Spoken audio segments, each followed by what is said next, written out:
Carta à igreja de Laodiceia, Apocalipse 3, versículos 14 a 22. O texto já está projetado na tela, caso você prefira.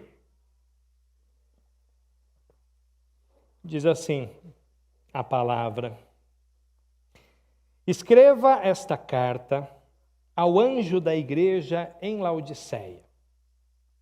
Esta é a mensagem daquele que é o Amém, a testemunha fiel e verdadeira, a origem da criação de Deus. Sei de tudo que você faz. Você não é frio nem quente. Desejaria que fosse um ou outro, mas porque é como água morna, nem quente nem fria, eu vomitarei da minha boca. Você diz: sou rico e próspero, não preciso de coisa alguma, e não percebe que é infeliz, miserável, pobre, cego e está nu. Eu o aconselho a comprar de mim ouro purificado pelo fogo, e então você será rico. Compre também roupas brancas para que não se envergonhe de sua nudez, e colírio para aplicar nos olhos, a fim de enxergar. Eu corrijo e disciplino aqueles que amo. Por isso, seja zeloso e arrependa-se. E aí vem essa parte que é de constranger o coração. Palavras de Jesus, preste atenção. Estou à porta e bato. Se você ouvir minha voz e abrir a porta, entrarei e juntos faremos uma refeição como amigos. O vitorioso se sentará comigo em meu trono, assim como eu fui vitorioso e me sentei com o meu Pai em seu trono. Quem tem ouvidos para ouvir, ouça o que o Espírito diz às igrejas. Amém? Nas últimas semanas, as cartas do Apocalipse serviram de grande conforto, mas também de advertência para nós. Conforto porque elas deixam muito claro que Jesus está sempre perto, que Ele conhece cada um de nós, que Ele conhece muito bem a nossa igreja e todas as suas igrejas, e Ele está determinado em fazer com que a obra que Ele começou na vida de cada um de nós e na nossa vida comum seja completada. Advertência, porque essas cartas também deixam claro que nós estamos o tempo todo correndo o risco de assimilar a cultura à nossa volta e decair espiritual e moralmente em nossa conduta e esfriar em nossa devoção. A nossa vida, lar, igreja, elas podem ser comunidades saudáveis, assim como podem se tornar tóxicas, e tudo vai depender das nossas escolhas diárias. A igreja de Laodiceia chega para nós, nessa última carta, como um exemplo assustador de como nós podemos sofrer uma deterioração espiritual tão grave, a ponto de nossa vida não produzir mais qualquer efeito positivo em termos de testemunho para o mundo, em termos de materialização da presença de Cristo no mundo. Eu não sei se você já estudou esse texto. Se estudou, sabe que em Laodiceia não existiam fontes de água. A água que era consumida na cidade vinha por um aqueduto de pedra de uma fonte que ficava a 8 quilômetros de distância. Ou seja, a água sempre chegava morna na cidade e muitas vezes estava contaminada e cheirava mal. Era muito comum que os habitantes de Laodiceia ficassem doentes, contraíssem viroses, ficassem vomitando. E é interessante também que Laodiceia tinha 2 cidades vizinhas que deveriam trazer uma certa irritação nesse ponto. Uma delas era Colossos, que ficava perto das montanhas e recebia um grande benefício com as águas frias, geladas, refrescantes que desciam das montanhas e abasteciam os reservatórios da cidade. A outra vizinha era Hierápolis, que era assim a Caldas Novas da Ásia Menor, era uma cidade termal e contava com águas quentes, com fontes borbulhantes. E quem já teve essa experiência de ir, numa cidade, num parque de águas termais, sabe como isso é bom.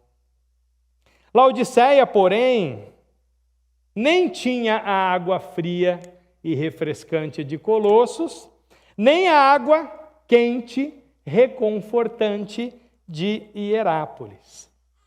Era aquela água sempre morna.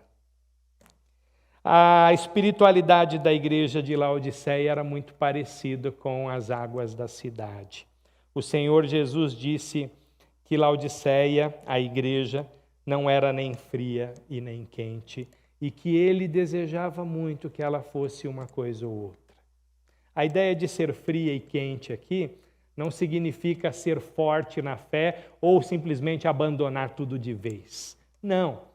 Tanto a água fria como a água quente, como você vê, expressam uma realidade positiva que Jesus gostaria que aquela igreja tivesse. Assim como as águas mornas da cidade costumavam adoecer os seus habitantes, a maneira de viver dos membros da igreja de Laodiceia estava deixando Jesus com náusea. Por isso, ele escreve essa carta.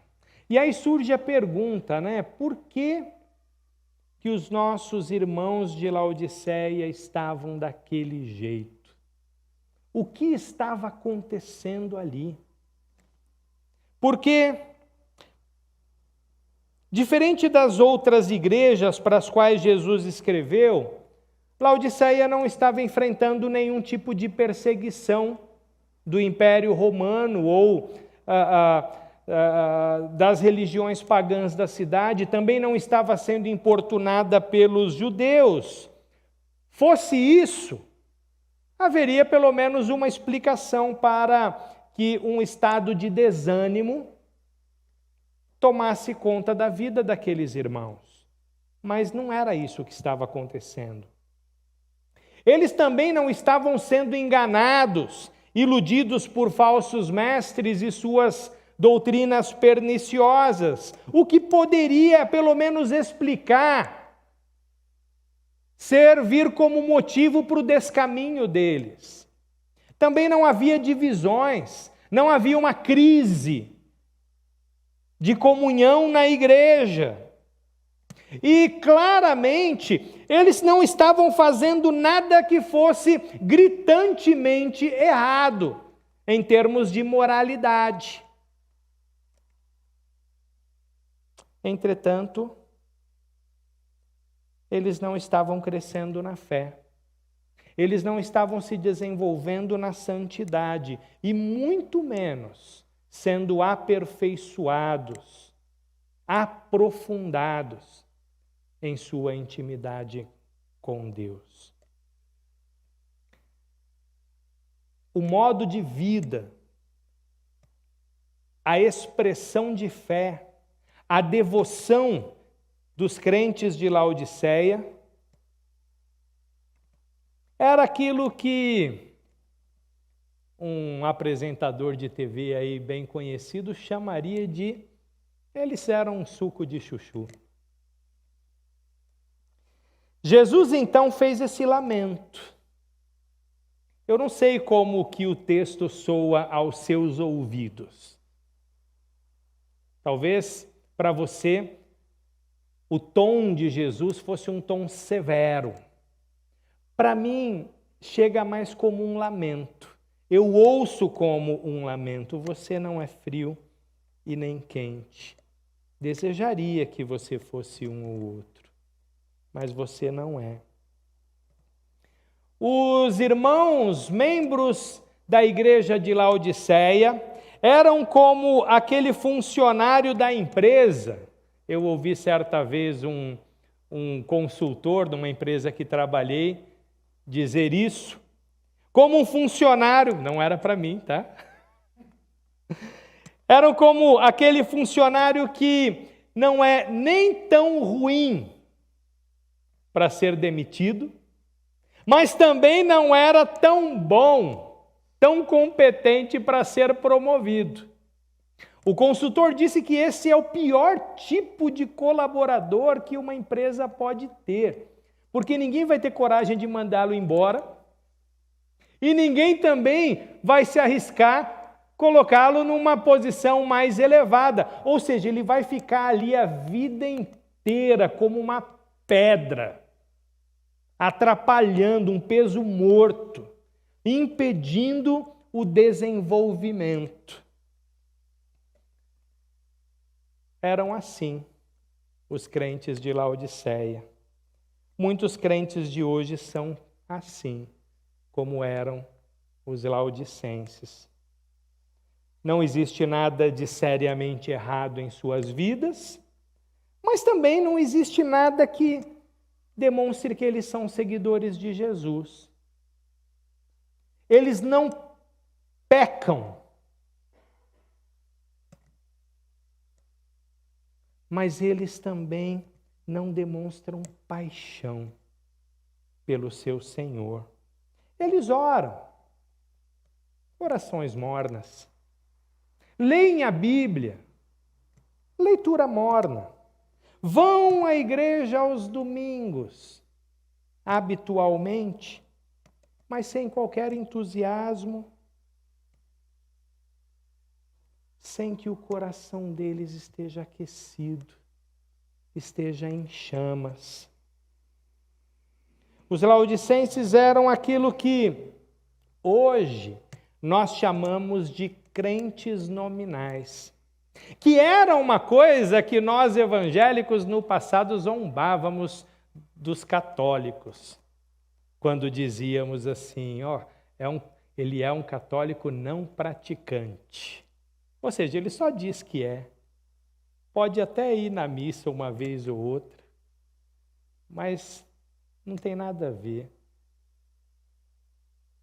E a gente zombava, porque para nós era impossível que um evangélico fosse daquele jeito. Mas hoje a gente sabe que não é nada impossível. Que a expressão de fé, a expressão religiosa, pode se tornar algo meramente cultural, pode se tornar mecânico, habitual. Crentes nominais.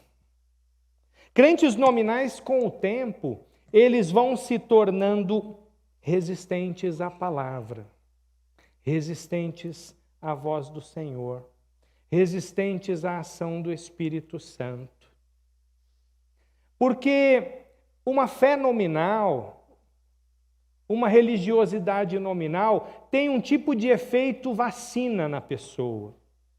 Qualquer coisa que você possa dizer, ele já sabe. Qualquer desafio que você possa fazer, já foi feito muitas vezes. Qualquer advertência, ele já conhece. A palavra já não o provoca, já não o confronta, já não o incomoda. E aí, com o passar do tempo, eles vão se tornando mais resistentes à palavra do que aqueles ateus educados. Sabe aquele seu tio que é um ateu educado? Que você vai falar de Jesus para ele, ele demonstra um certo interesse, ele é elegante, ele ouve. Ele diz, nossa, faz aquela cara de conteúdo, diga, nossa, que interessante essas coisas. Nunca tinha parado para pensar dessa maneira. Mas aquilo no final não vai fazer nenhuma diferença para ele. Não vai levá-lo a uma decisão, não vai incomodar o coração dele. Ele só te ouviu de maneira cordial e educada, porque é assim que ele é. Mas ele é completamente fechado, resistente. É a mesma coisa que falar para uma parede.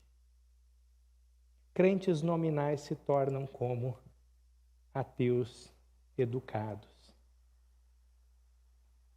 Ou se tornam como aquelas pessoas que já assumiram para si um estilo de vida tão perverso, tão distante dos valores do reino de Deus, dos valores do Evangelho, que se tornaram completamente insensíveis à voz do Senhor. A fé dos laodicenses, ela certamente não estava no verdadeiro Filho de Deus. Não estava no Cristo revelado nas Escrituras, conforme ele aqui se apresenta como o Amém, o verdadeiro, a testemunha fiel. Provavelmente os laodicenses tenham sido os primeiros cristãos da história a criarem um Cristo customizado. Um Cristo que é incapaz de produzir qualquer efeito significativo em suas vidas, porque ele foi projetado por sua própria mente para gostar daquilo que você gosta, rejeitar aquilo que você rejeita e nunca confrontar você. Aconteceu com os nossos irmãos aquilo que costuma acontecer com quem usa redes sociais. Quem tem Facebook aí? Levanta a mão. Quem tem Instagram? Levanta a mão. Então você sabe o que eu estou dizendo. Esses aplicativos, eles são projetados de uma maneira muito inteligente, muito intencional.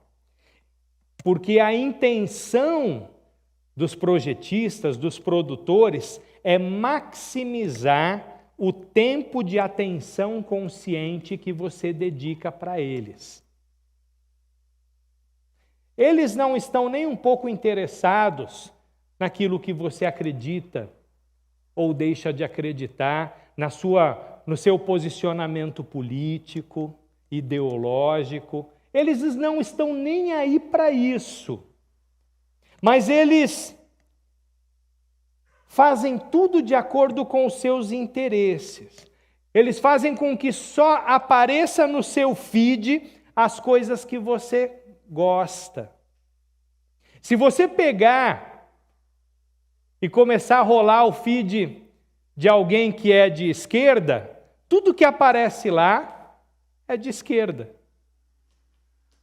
Agora, se você pegar o mesmo aplicativo, a mesma rede social de alguém que é de direita, e for verificar, só aparece coisas, notícias, vídeos de direita.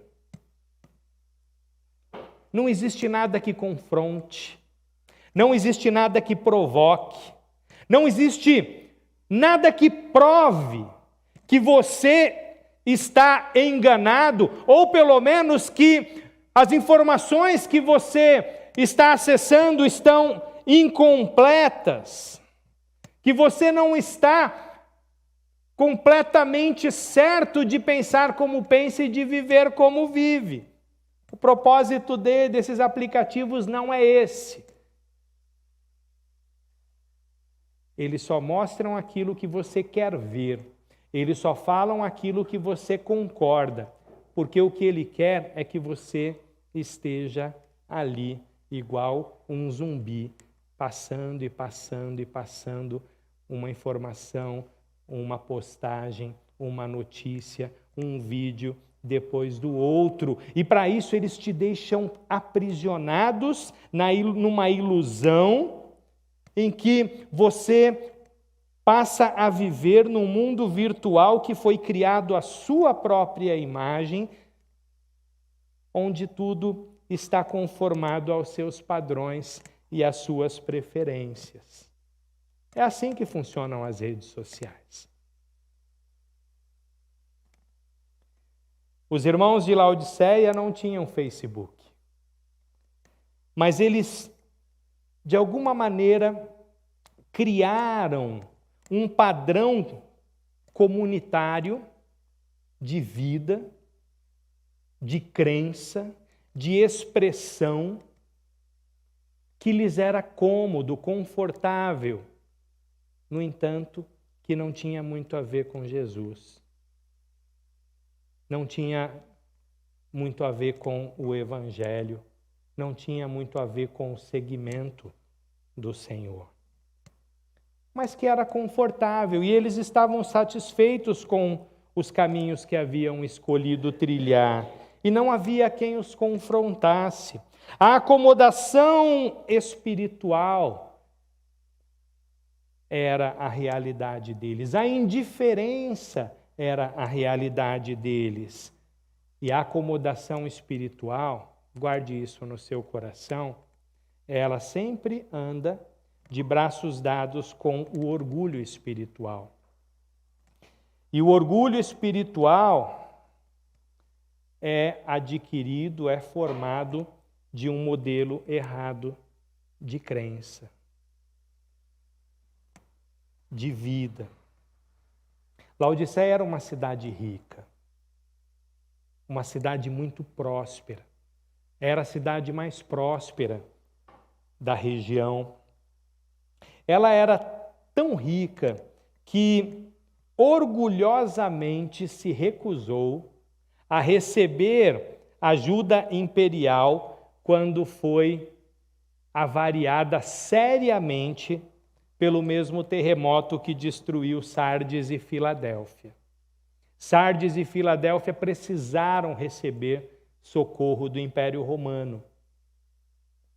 De outra forma, não teriam conseguido reconstruir a cidade. Laodiceia disse, não, a gente não precisa. Tudo que a gente precisa, a gente tem. Tudo que necessitamos está aqui.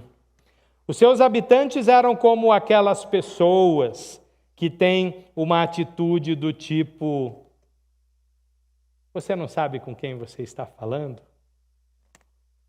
E parece que a atitude da igreja não era diferente.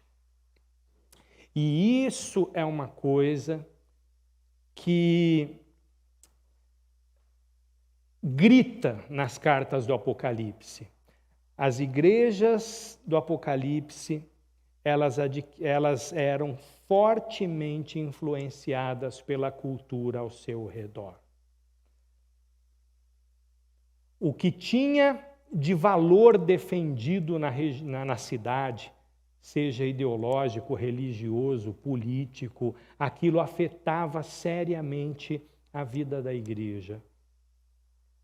E como um peixe que está dentro do aquário ou do mar e não tem noção disso, assim eles eram. Assim somos nós. É por isso que a gente precisa conhecer bem a nossa cidade, conhecer bem o lugar em que a gente vive, as influências, as tendências, as pressões, os problemas. Porque, de alguma maneira, tudo essas coisas nos influenciam e essas coisas vão moldando a nossa vida, a nossa forma de pensar, moldando até mesmo a nossa imaginação e a nossa expressão de fé. E se é assim a nossa vida, se a nossa cosmovisão, se o nosso referencial não é Jesus, não é a palavra de Deus, não é o Evangelho, então os nossos referenciais virão da cultura à nossa volta. Ou pior ainda, virá do espelho.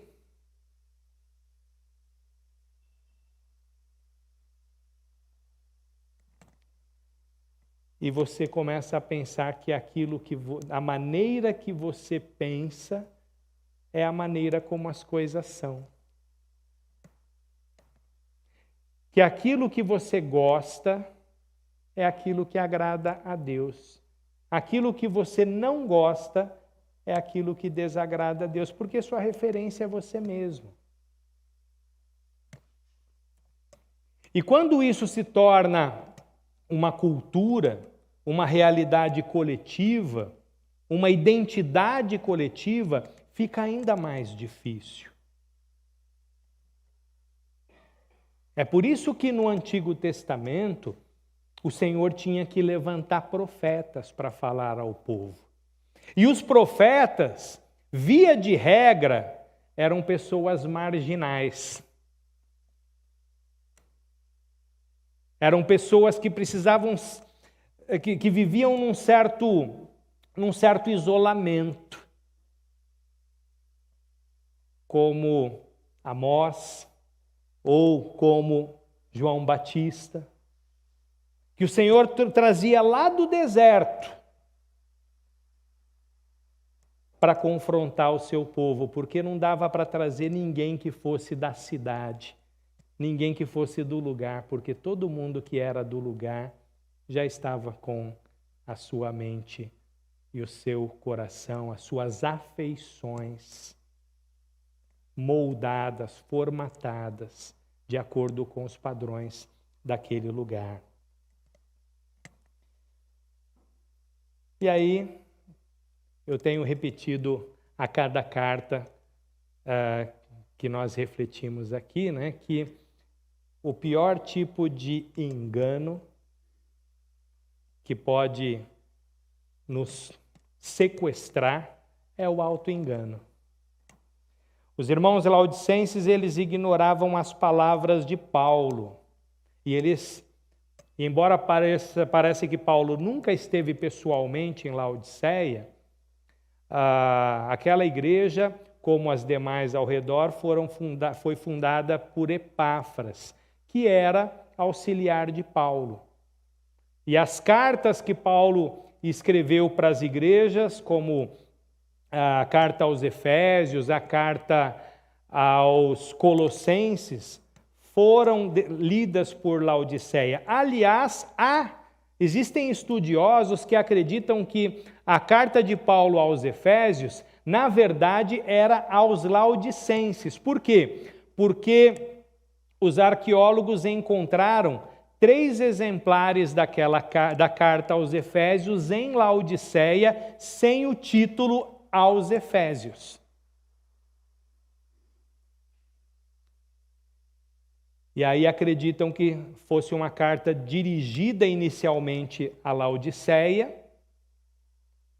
mas que havia a possibilidade de ser uma carta circular, destinada também para as outras igrejas. Então havia uma influência forte do apóstolo Paulo em Laodiceia, pelo menos no início, na fundação da igreja, e eles certamente conheciam, mas ignoravam as palavras do apóstolo dirigidas aos romanos no capítulo 2, 12, versos 2 e 3, em que ele diz assim: não imitem o comportamento e os costumes deste mundo, mas deixem que Deus os transforme por meio de uma mudança em seu modo de pensar.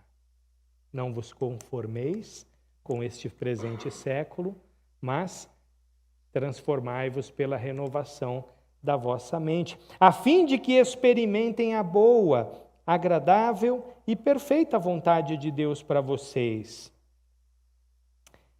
Com base na graça que recebi, dou a cada um de vocês a seguinte advertência: não se considerem melhores do que realmente são.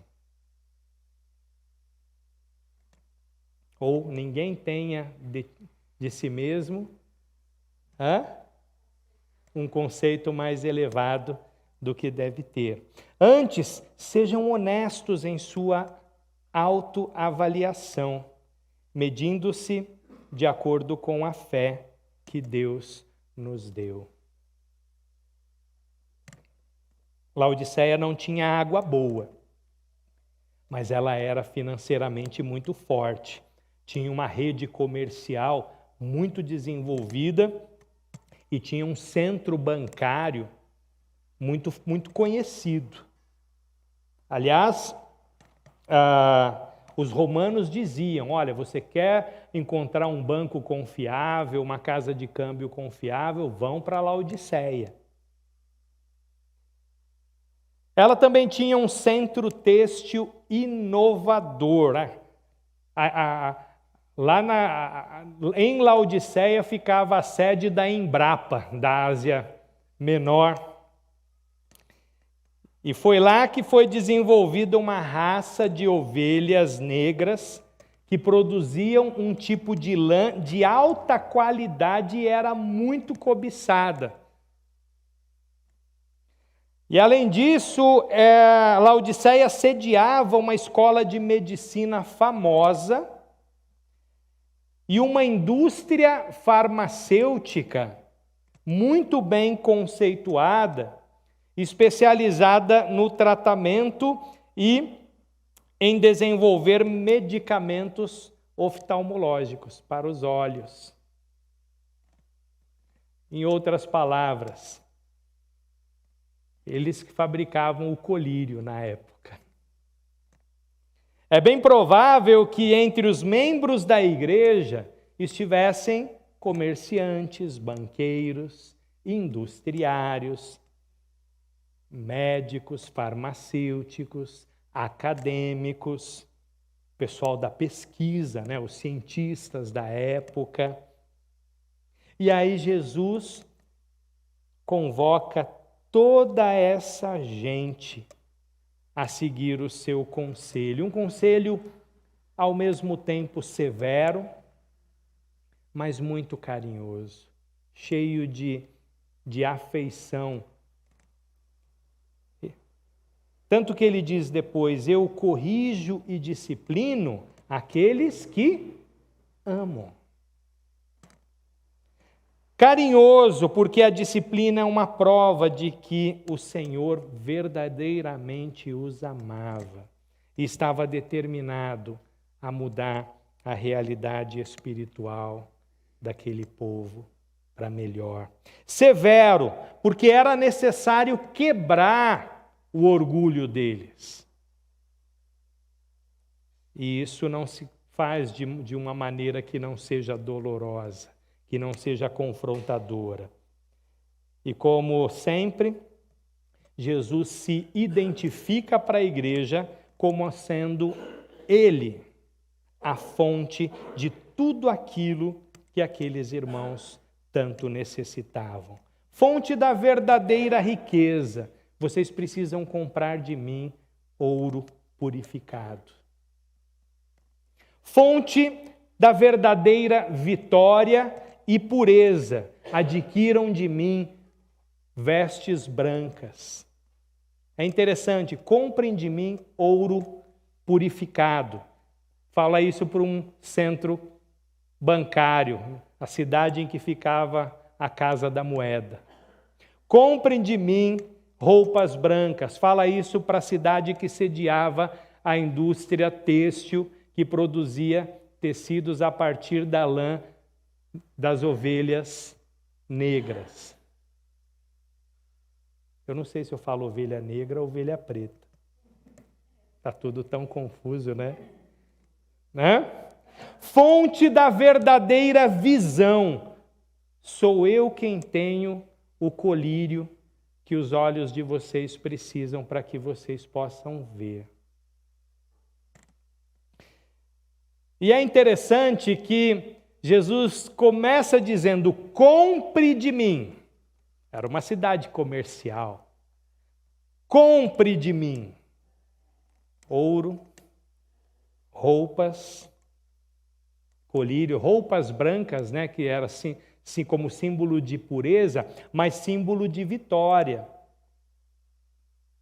Porque para aquela cidade tão pujante, para aquela gente elitizada, Jesus vai dizer: vocês são infelizes, são miseráveis, vocês estão nus e vocês estão cegos. Era uma ironia, o Senhor sabe ser irônico, santamente irônico.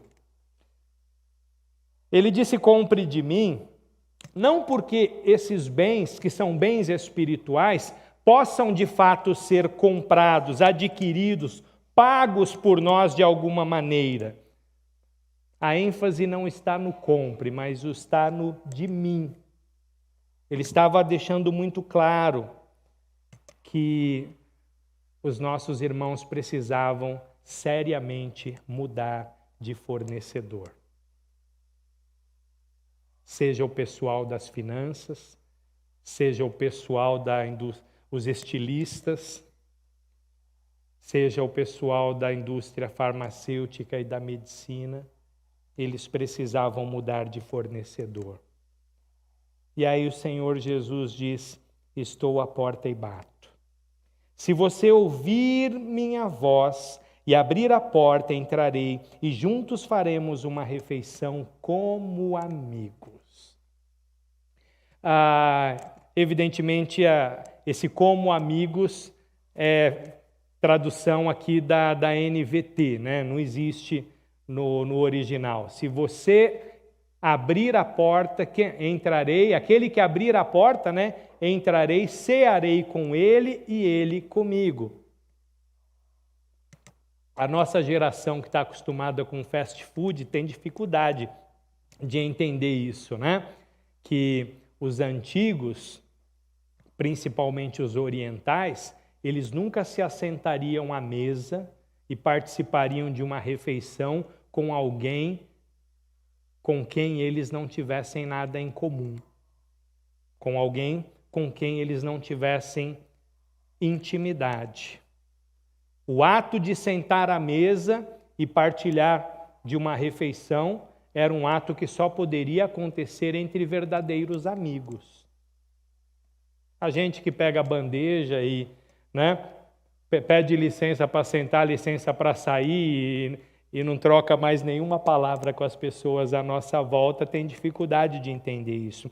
Mas o fato é que Jesus termina a sua carta mostrando àquela igreja como era imensa e é imensa a disposição que ele tem para restaurar um relacionamento quebrado, para transformar um coração frio, morno, num coração fervoroso, para promover uma comunhão fervorosa da nossa parte com Deus, do tipo que supre tudo aquilo que nós estamos precisando, do tipo que completa todo o vazio que existe em nossa alma, do tipo que corrige todas as faltas e todas as falhas que existem no nosso ser, no nosso caráter, do tipo que santifica, do tipo que traz alegria, do tipo que promove uma mudança substancial, notável, que faz com que nós sejamos verdadeiramente vistos, reconhecidos e respeitados, talvez perseguidos, como discípulos de Jesus. O dono da casa é quem bate a porta. Essa imagem do eis que estou à porta e bato é a imagem do Senhor da casa que sai para fazer uma viagem e que retorna de viagem de repente. E ele, embora seja o dono da casa, ele não entra. Ele bate, porque ele quer saber qual foi o servo fiel que o amou e que se importou o suficiente para esperá-lo, para ficar em alerta, para ficar em vigília, esperando pela chegada do seu Senhor para poder servi-lo. Ele quer saber qual é o servo que está vigilante, que não está dormindo. E aí ele diz que aquele que abrir a porta, aquele que estiver vigilante, participará com ele. Não será meramente alguém a servi-lo, mas será um amigo junto com ele na mesa da refeição, na mesa do banquete. O dono da casa, que tem todo o direito de entrar nela, que tem acesso a todos os cômodos e que tem poder e domínio sobre tudo que existe na casa, bate a porta. Ou também é provável que essa fala de Jesus estivesse fazendo alusão a Cantares capítulo 5, versículo 2, em que o noivo batia a porta insistentemente na porta da casa de sua amada. Mas ela dormia profundamente. Ele insistia, esperando que ela acordasse e ele pudesse então declarar o seu amor, expressar o seu amor. Como é emocionante, gente, saber que o Deus do universo, porque é assim que Jesus se apresenta, o princípio da criação, o Deus do universo, com todo amor e com todo carinho e com toda a paciência, bate com o desejo de nos tirar do auto-isolamento, de nos despertar do sono, de nos tirar do estado de mornidão espiritual para uma comunhão efervescente com Ele. E Ele não aceita menos do que isso, que intimidade exclusiva, intimidade fervorosa. A severidade do nosso Senhor não é uma severidade moralista, legalista, mas uma expressão da grandeza do amor que Ele tem por nós, da determinação que Ele tem de fazer de nós, como disse o poeta, né, a canção do Estênio Márcios, de fazer de nós tudo, de nos tornar tudo aquilo que Ele sonhou. Ele é particularmente severo quando se trata do nosso orgulho espiritual.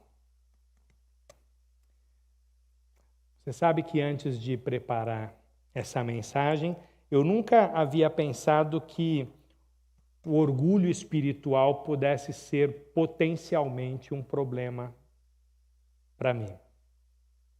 Mas meditando mais profundamente nesse texto, eu descobri que isso está muito mais perto. E é muito mais comum do que a gente pensa. Porque a preguiça, a indiferença, e eu poderia até dizer a falta de ambição espiritual, são indicação da presença do orgulho. Assim como a corça anseia por águas, por ti suspira a minha alma. Agora, quem considera que já está suprido, que já está farto, que já tem o suficiente,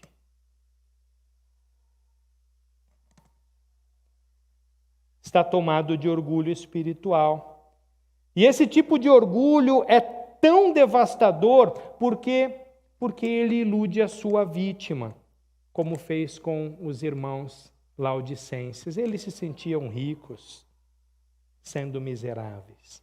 Eles se sentiam bem vestidos, estando nus.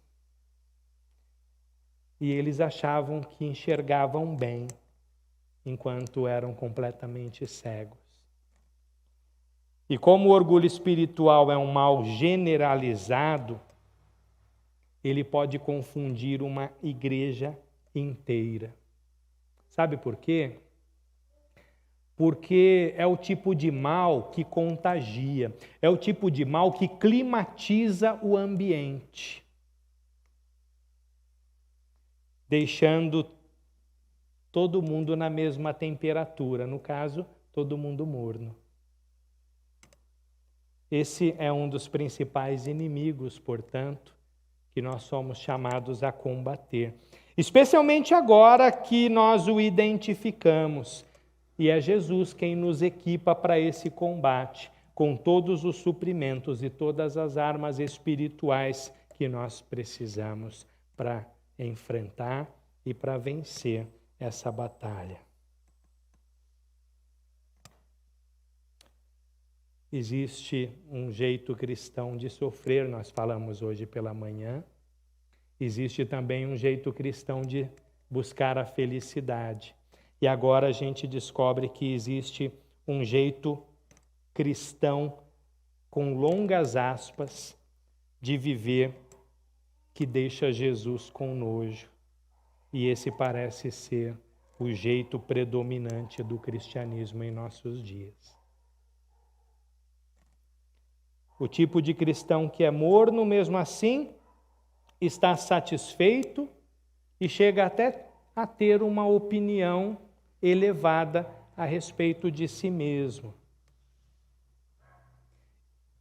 Mas Jesus deixa muito claro para a gente, de uma maneira inquestionável, que gente morna não entra no céu. A boa notícia é que, mesmo sentindo todo esse mal-estar com a nossa mornidão, Jesus ainda quer ser o nosso amigo e Ele quer partilhar da comunhão da mesa com a gente. Ele é um Senhor amoroso, um Deus paciente, um amigo fiel. Ele não desistiu. Os crentes de Laodiceia estavam numa situação pior do que os da igreja de Sardes, aquela de quem Jesus disse que tinha fama de estar viva, mas que estava morta. Sabe por quê? Porque depois ele disse que em Sardes ainda havia uns poucos que não haviam morrido. Enquanto em Laodiceia o estado de mornidão espiritual, de indiferença, era generalizado, não escapava um. Mesmo assim, Jesus faz para a igreja de Laodiceia uma promessa que chega a ser constrangedora de tão generosa. O vitorioso se sentará comigo em meu trono. Assim como eu fui vitorioso e me sentei com o meu Pai em seu trono. E quem é que faz a promessa? Aquele que no início da carta se identificou como sendo o Amém. Aquele que é verdadeiro. Aquele que dá a última palavra. A testemunha fiel, aquele que permanece confiável.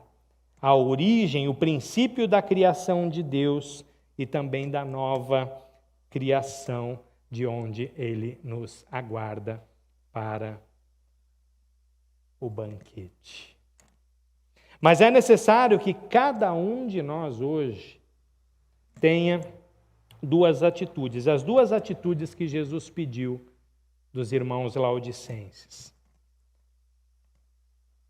Ele disse assim, primeiramente, seja zeloso e arrependa-se.